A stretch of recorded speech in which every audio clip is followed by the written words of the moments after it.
A man stood up in the middle of a crowded theater in Fresno and asked Johnny Cash a question no one was supposed to ask. The room went silent. What happened next wasn't supposed to be recorded, but someone kept the tape running. For more than 50 years, that moment sat in a box, barely spoken about, until a journalist found fragments of it by accident. What was said that night? And why did people spend decades pretending it never happened?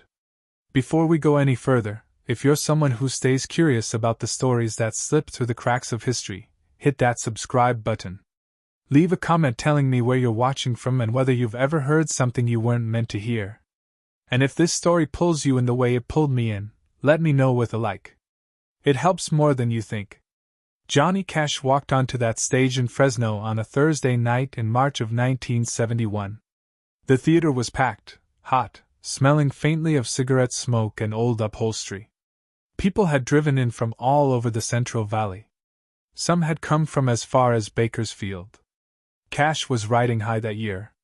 His television show was a sensation. His prison albums had made him a kind of folk hero, a voice for people who felt forgotten. But there was something different about him that night. People who were there remember it. He seemed distracted. He kept glancing toward the wings. His jokes fell a little flat. June Carter was backstage, waiting to come on for the second half, and the band was loose, comfortable, but Cash himself seemed somewhere else. The first half of the show went the way it usually did.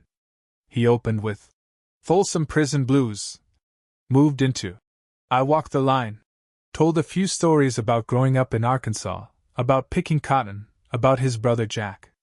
The crowd was with him. They laughed when they were supposed to laugh. They clapped when they were supposed to clap. But then, halfway through a song about trains, he stopped. Just stopped. The band kept playing for a measure or two before they realized he wasn't singing anymore. He stood there at the microphone, looking out at the audience, and someone in the third row coughed. That's when the man stood up. He was dressed in a brown suit, unremarkable, middle-aged, with thinning hair and glasses that caught the stage lights. No one remembered seeing him before that moment. He didn't shout. He didn't wave his arms. He just stood up, cleared his throat, and asked his question in a voice that carried all the way to the back of the room. What he asked wasn't loud, but it cut through the air like a blade. Johnny Cash looked at him for a long time. The silence stretched. People shifted in their seats. Someone near the back whispered something to their neighbor. And then Cash leaned into the microphone and gave an answer that no one in that room expected. What was the question? That's the part people argue about. Some say it was about his time in the Air Force, about something that happened in Germany that he never talked about publicly. Others say it was about his first marriage, about the years he spent on pills, about nights he couldn't remember. A few people insist it was political, something about the war in Vietnam or about Richard Nixon, who Cash had met at the White House not long before. But the people who were actually there, the ones who can still be found if you look hard enough, they say it was simpler than that. And somehow more dangerous. The man asked Johnny Cash if he believed in forgiveness.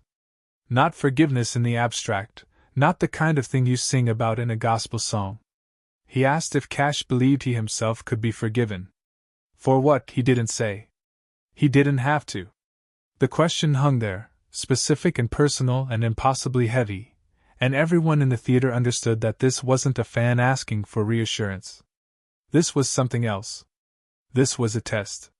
Or maybe a confession in reverse. Cash stood at the microphone and didn't move. His hand was still holding his guitar, but he wasn't playing it. The stage lights made his face look carved from stone. And then he started talking. He didn't shout. He didn't perform. He just talked, in that low, steady voice that sounded like gravel being poured into a well. He said he didn't know if he believed in forgiveness, but he believed in trying. He said he'd done things he couldn't take back, things that sat with him every morning when he woke up and every night when he tried to sleep. He said he'd hurt people who didn't deserve it. He said he'd lied to himself more than he'd lied to anyone else. And then he said something that made people in the front rows lean forward. He said there were places in his memory he couldn't go back to, not because he'd forgotten them, but because remembering them felt like dying. He said there were nights in the late 50s when he didn't know who he was anymore, when the pills turned him into someone else, someone he didn't recognize. He said he'd stood in front of mirrors and couldn't see his own face. He said he'd driven cars at 100 miles an hour on empty highways hoping something would happen, anything, just to feel something real again. And he said that the hardest part wasn't the guilt.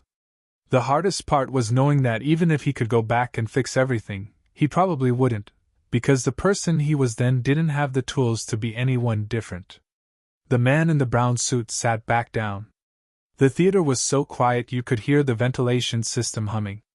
Cash looked down at his guitar, adjusted the strap, and started playing again. He didn't say anything else about it. He didn't explain. He didn't soften it. He just moved into the next song, and the show went on. But something had shifted. People who were there say the rest of the concert felt different, more raw, more honest, like a curtain had been pulled back and then hastily closed again. June came out for the second half, and she and Johnny sang together, and they smiled at each other the way they always did, but underneath it there was something else. Something unspoken.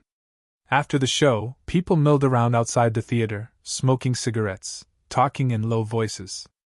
A few of them tried to make sense of what they just heard. Was it rehearsed? Was it part of the act? But most of them knew it wasn't. Most of them could feel the weight of it, the realness of it. A local reporter was there that night, a woman named Ellen Marsh who worked for the Fresno Bee. She didn't write about the incident. She didn't file a story. Years later, in an interview that almost no one saw, she said she didn't write about it because she didn't think anyone would believe her. She said it felt too private, too raw, like watching someone confess in church. She said she felt like she'd seen something she wasn't supposed to see. But someone did record it. Not officially. The venue didn't have recording equipment set up that night, and Cash's team didn't tape every show. But a man named Roger Tyndall, a sound engineer who sometimes worked local venues, had a reel-to-reel recorder running from the back of the house. He was testing some new equipment. He wasn't supposed to be recording the performance, but he was. And he caught the whole thing. The question. The silence. The answer. Everything. Tyndall kept the tape for years. He didn't know what to do with it. He didn't want to sell it. He didn't want to exploit it. He just kept it in a box in his garage, and every few years he'd think about it, wonder if he should reach out to someone, but he never did. When he died in 1998, his daughter found the tape while cleaning out his things. She didn't know what it was at first. She almost threw it away. But she played it, just to see, and when she heard Johnny Cash's voice coming through the old speakers, she stopped. She listened to the whole thing. And then she put it back in the box and didn't tell anyone about it for another decade. Why did it take so long for this story to surface? Partly because no one involved wanted to talk about it. The man in the brown suit was never identified. No one knows who he was or why he asked the question. Some people think he was a plant, someone Cash knew, someone who was there to set up a moment. But the people who were in that theater say no. They say his face, his voice, everything about him felt unrehearsed. They say he looked as surprised as anyone when Cash actually answered. And Cash himself never mentioned it. Not in interviews. Not in his autobiography. Not in any of the hundreds of conversations he had with journalists over the years. There's a moment in a 1973 interview with Rolling Stone where the reporter asks him if he's ever been asked a question on stage that threw him off, and Cash just smiles and says, "Every night." He doesn't elaborate. He moves on. But people who study Cash, who've spent years going through archives and interviews and bootleg recordings, they say there's a pattern. They say that after 1971, something in his public persona shifted. He became more careful.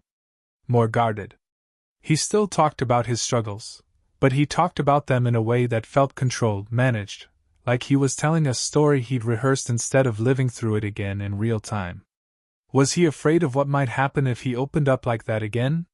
Or did that night in Fresno teach him something about the cost of honesty? There's a letter he wrote to June Carter in 1972, never sent, that was found in his papers after he died. In it, he mentions a night in California where he felt like he'd said too much, where he felt exposed in a way that scared him. He doesn't name the city. He doesn't give details. But the timing matches. And people who've read the letter say the tone of it, the worry in it, feels like someone who crossed a line and didn't know how to get back. The daughter of Roger Tyndall, the sound engineer, eventually reached out to a music historian in 2009. She didn't want money. She didn't want attention. She just wanted to know if the tape mattered. If anyone cared. The historian listened to it and immediately recognized its significance. But by then, Johnny Cash had been dead for 6 years. June was gone too. Most of the people who'd been in that theater were elderly, scattered, hard to track down. The historian wrote an article about it for a small academic journal. A few people read it. A few more people talked about it on message boards dedicated to Cash's work. But it never broke through into the mainstream. It stayed in the margins, a footnote, a curiosity. Why does this story matter now? Maybe because we live in a time when confession has become performance. When honesty is curated. When vulnerability is a brand. What Johnny Cash did that night in Fresno wasn't performance. It was something else. It was a man standing in front of a room full of strangers and admitting that he didn't have answers. That he was still figuring it out. That forgiveness, if it existed at all, was something you had to fight for every single day, and some days you lost. The man in the brown suit never came forward. No one ever found him. Some people think he's still out there, somewhere, an old man now, maybe watching this video, maybe remembering that night. Others think he died years ago, taking whatever he knew with him. But the question he asked, that question is still alive. It's still sitting there, waiting for an answer. Do you believe in forgiveness? Not for other people. For yourself. For the things you can't undo. For the person you were when you didn't know any better. Johnny Cash spent the rest of his life trying to answer that question. He sang about it. He prayed about it. He recorded albums that circled around it like a man walking the perimeter of a wound. His later work, especially the American recording series he did with Rick Rubin in the 90s, feels like an extended meditation on guilt and grace, on the distance between who you are and who you wish you'd been. He covered Hurt by 9 Inch Nails and turned it into a hymn for anyone who's ever looked back at their life and flinched. He sang, "The man comes around," like someone delivering a final verdict. And in every song, in every line, you can hear the echo of that night in Fresno. The question that wouldn't let him go. There's a photograph from that night, grainy, black and white, taken by someone in the audience with a cheap camera. It shows Johnny Cash at the microphone, his head tilted slightly down, his eyes closed. The light is harsh. The shadows are deep. He looks exhausted. He looks like a man carrying something too heavy to put down. That photograph was posted online a few years ago by someone who found it in an old shoebox at an estate sale. They didn't know what it was. They just thought it looked interesting. But people who know the story recognized it immediately. They knew exactly when it was taken. They knew what had just happened. If you're still watching, I want to ask you something. Do you think Johnny Cash ever forgave himself? Or do you think he spent his whole life trying to earn something that doesn't work that way? Leave your thoughts in the comments. Tell me if you've ever been asked a question that changed how you saw yourself. And if this story meant something to you, share it. Because stories like this, they don't survive unless people care enough to pass them on. The tape that Roger Tyndall recorded, the one his daughter found, it's never been released publicly. The music historian who heard it said it should stay private. He said some moments aren't meant to be consumed. They're meant to be remembered, respected, left alone. But he also said that listening to it changed how he understood Johnny Cash. He said it made him realize that the man on stage, the legend, the icon, was also just a man. Just someone trying to figure out how to live with himself. Just someone who didn't always have the answers. That night in Fresno ended the way most nights end. The crowd went home. The lights went out. The theater emptied. Johnny Cash got on a bus and drove to the next city, the next show, the next performance. But something stayed behind. Something that couldn't be packed up or loaded onto a truck. A question. An answer. A moment of honesty so raw that it scared the people who witnessed it. And maybe that's the real story? Not what was said, but what it cost to say it. Not the question, but the courage it took to not look away. Johnny Cash died in 2003, 4 months after June. He was 71 years old. By then, he'd been famous for more than 4 decades. He'd sold millions of records. He'd played thousands of shows. He'd met presidents and criminals and everyone in between. But the people who knew him best, the ones who were with him at the end, they say he was still asking the same question. Still wondering if he'd done enough. Still hoping that somewhere, in some way he couldn't see, forgiveness was real. The man in the brown suit, whoever he was, he gave Johnny Cash something that night. Maybe it was permission. Permission to stop pretending. Permission to be broken in public. Permission to admit that he didn't have it all figured out. And maybe, in some strange way, that was a kind of grace. Not the grace of easy answers or cheap redemptions. But the grace of being seen, fully seen, and not turning away. There are still people in Fresno who remember that night.